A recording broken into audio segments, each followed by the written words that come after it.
guys, ඔයාලට කොහමද? මගෙත් එක්ක අද mixed fried rice එකක් හදමුද? මේක මගේ විදියට හදපු රෙසිපි එකක්. එහෙනම් අපි හදන්න පටන් ගමු. මම මුලින්ම කරේ ලුණු කොළ ටික හීනෙකට කපා ගත්තා.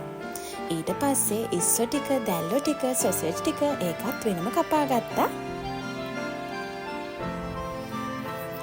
දැන් ඊට පස්සේ චිකන් එකට ගම්මිරිස් කුඩු, මිරිස් කුඩු, තුනපා කුඩු, ලුණු කුඩු රසායනෝ එකතු කරගත්තා. ඒක අනාගෙන වෙනම පැත්තකින් තියාගන්න.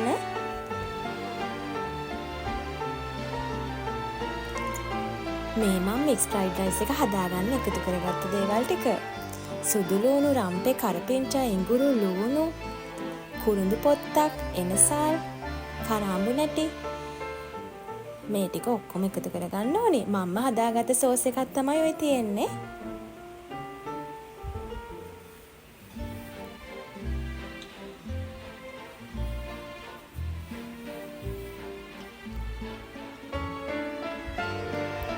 දැන් ඊට පස්සේ මම තෙල් ටිකක් ලිපේ තියලා ඒකට චිකන් එක එකතු කරගන්නවා. චිකන් එක එකතු කරගත්තී මේ වගේ දේවලුත් වෙනවා.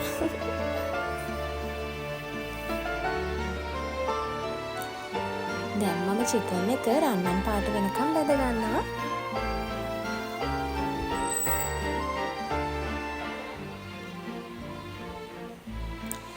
චිකන් එක බැදගත්තට පස්සේ මම තෙල් ටිකක් ලිපේ තියලා ඒකට රම්පේ, කරපිංචා, ඉඟුරු, සුදු ලුණු, කුරුඳු පොත්තක්, එනසල්, කරාඹු නැටි, ලුණු මේ ඔක්කොම රන්වන් පාට වෙනකම් බැද ගන්නවා.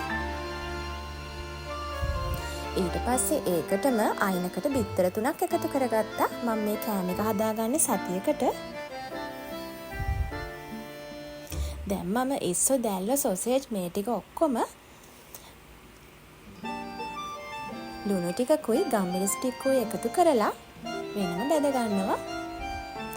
දැන් මම කැරට්, ලුණු කොළ මේ ටිකක් තම්බ ගන්නවා. වැඩි වෙලාවක් තම්බන්න එපා. එතකොට රස අඩු වෙනවා.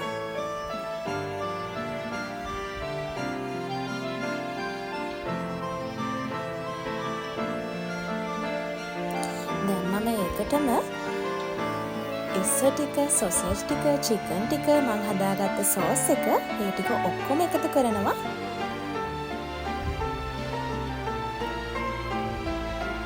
දැන් හොඳට මික්ස් කරගන්න ඕනේ. මම අද හැදුවේ බාස්මති බත් එකක්. ඊට පස්සේ මේ මිශ්‍රණය බත් එකට එකතු කරගන්නවා. මේ බලන්න මම හදාගත්ත මික්ස් ෆ්‍රයිඩ් රයිස් එකේ ලස්සන පෙනුම වගේම රසත් ගොඩක් හොඳයි. ඔයාලත් එහෙනම් try කරලා බලන්න. ඔයාලා හැමෝම පරිස්සමෙන් ඉන්න. bye.